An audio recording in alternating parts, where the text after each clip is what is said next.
What is the nicest thing a stranger has done for you?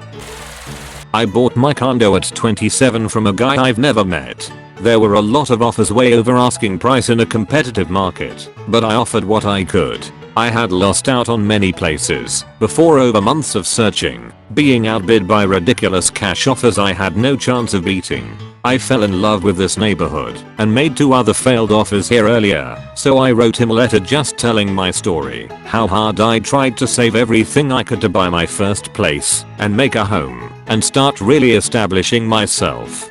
He ended up taking my offer over much higher bids because he bought this place decades ago when he was a struggling 27-year-old trying to establish himself, and my letter resonated with him. He probably could have made another $40k, but he wanted to give me the opportunity he had. I'm forever grateful. I love telling this story as it helped me fall in love with the city I just moved to. So here I'm a 23-year-old graduate who's just moved to a brand new city for my first real adult job. I just finished my first week of work and my colleagues had decided we would go for an after work drink in the city center as we have half day Fridays. I, living in the city center, get to the bar first as it was just around the corner from my home. As I'm standing at the bar looking up at the drinks menu taking in all the options, a chap comes in, stands next to me, and says "Ah, what a lovely day it is." And I respond politely agreeing, and he carries on making conversation. "So, what brings you to the pub so early?" To which I explain how I just moved to the city, just finished my first week and about to have my first beer in the city. "Well then, welcome." Eventually the barman comes up to me and asks what I'd like, and as I answer the man I just met went, "Oh no, I'll get this chap's drink. It's on me." I then thank him and respond "It's alright, you don't have to no. Welcome to the city. I just hope that one day when my son has first beer after his first week, someone would do the same for him. That small act of kindness from a random stranger welcoming me to a new big scarify city made me know straight away I was going to like it here, and I love it. My bathing suit flew off one of those wave machine things on a cruise ship when I was young. Knocked down a bit, exposing some of my butt. Off. Whoosh. Trying to stand, keep my boyhood covered, and looking for my trunks in a tsunami was tricky. A towel hits me in the face. Thank you, kind stranger. My keys dropped out of my pocket on a bus stop and realized only 10-15 minutes after I boarded the bus. Alighted and took a bus back and found it covertly placed on a ledge right next to where I seated. Small action, big result. Easter Day 2013 car was broken down in a small town between Arizona and Utah. Alternator was broken. Was 18 at the time with 3 other friends. A man saw us all panicking as we were trying to get back to our college town. He had been a mechanic or something IDK and recognized that we had something wrong with our alternator.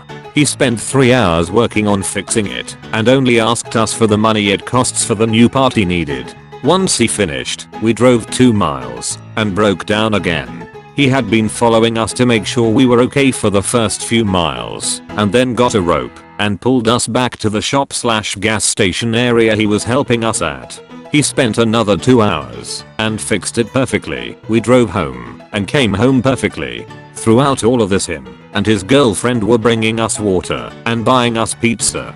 For absolutely no other reason than being a good person, this man spent his entire Easter Sunday helping a group of poor college kids get their car fixed and back to their college town. I fell asleep at the wheel and drove my car into a ditch right at the entrance of my street. Must have been 1 AM. This guy was outside on his porch in a white t-shirt, rain boots, and boxers having a smoke. Yells over to me if I need help. I say I do. He says give me a second. Brings out his old Toyota 4Runner and hitches my car to it. Pulls my car out in no time. Never seen him again. Thanksgiving Day, 2003. I was driving down to my parents on Long Island from Buffalo, a 7 to 8 hour drive. As I'm about halfway, I get a blowout. The tire is just shredded. I managed to get the donut on and slowly got into the next town. Most of New York State is just farms and nothing. I stopped at every store that would conceivably have a tire, but nothing was open. I stopped at a police station. They told me to get a hotel until tomorrow. So I hop back into my car and try to make it to the next town. Try there. That's when my donut went flat. So I get out and start walking. It is 2003. I don't have a cell phone. So I knock on the first house I can find, hoping they'd let me use their phone so I can call my parents. The lady who answered the door invited me in, let me use her phone, offered me food, and then, to my complete shock, called her friend who owned a used car dealership, had them tow my car to the dealership, and put on a new tire, free of charge. I went from completely missing Thanksgiving and having to spend the night in some shitty hotel outside Binghamton to being back on my way within 2 hours. I'll never forget that lady. I've posted this before, but it's seriously one of the most wholesome moments of my life. In 1990 I was 19 years old, driving cross county by myself, and all I have is $63 and a Texaco card. I'm close to empty one night somewhere in Iowa and pull up to a Texaco station about 5 minutes after they closed. I was trying to only use my Texaco card and conserve what little cash I had. The person working the station wouldn't open to give me gas, so I decide that I'll just put all my clothes on. It was December and about 11 degrees and sleep in my car until they opened in the AM. About 2 AM I hear a tap on the window, and I'm going to have to ask you to step out of the car. It was the sheriff. Fuck. I explained what was going on. He ran my ID to make sure I didn't have warrants or anything, and then ominously states, "That's not how we do things around here." OMG, I was terrified. How do you do things around here? What's going to happen to me? Apparently he was pissed that the guy at the gas station left me there. So he calls the owner of the gas station, makes him come down in the middle of the night and fill my gas tank *FORFRE*. Then the sheriff calls his wife, lets her know what's going on, and she tells him to bring me over to their place. Mrs. Sheriff proceeds to feed me, let me take a shower and sleep there until the next morning. Then she feeds me again, packs me a lunch, gives me $20 in cash, and sends me on my way. It was seriously one of the most wholesome things that has ever happened to me. My fuel pump died 100 miles from home. He helped me get my truck out of the road, then drove me to 2 auto parts stores to get what I needed to fix it. Stuck around to get additional tools needed along the way, and it was pouring. For my truck, I had to also drop the skid plate and drop my fuel tank. Dropped my wallet in a mall parking lot. Some lady found it and mailed it back to me with a nice letter. All the money was still in it. I felt like a Dark Souls character who reversed hollowing at a bonfire. Once, I was carrying my sobbing infant in the grocery store while waiting in line to check out.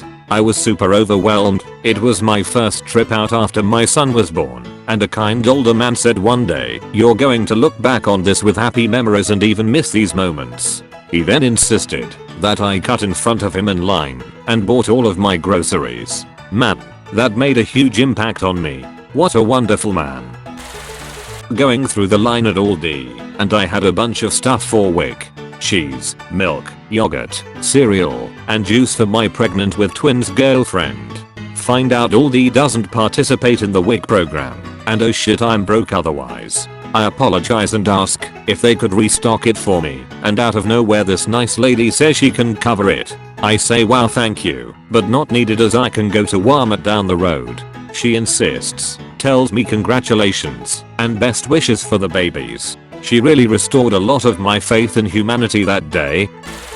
When I bought my house, I was the lowest bidder. My agent told me that I probably needed to bid higher because locally it's a seller's market and it wouldn't compete enough. I bid it anyway. The seller found out that I was buying it to live in and sold it to me. They were so sweet. They also paid for a few months of lawn care because they thought I wouldn't have the tools to get it, and that buying a house has a lot of extra expenses. One of her brothers had won a few dozen $1 million from the lottery and had given her a very nice home that they were moving to. They dropped off a really beautiful plant with a beautiful card a year after the purchase and sent me a Christmas card as well. They were such lovely, wonderful people. You have a message from the nice man. Like and subscribe to possibly smile.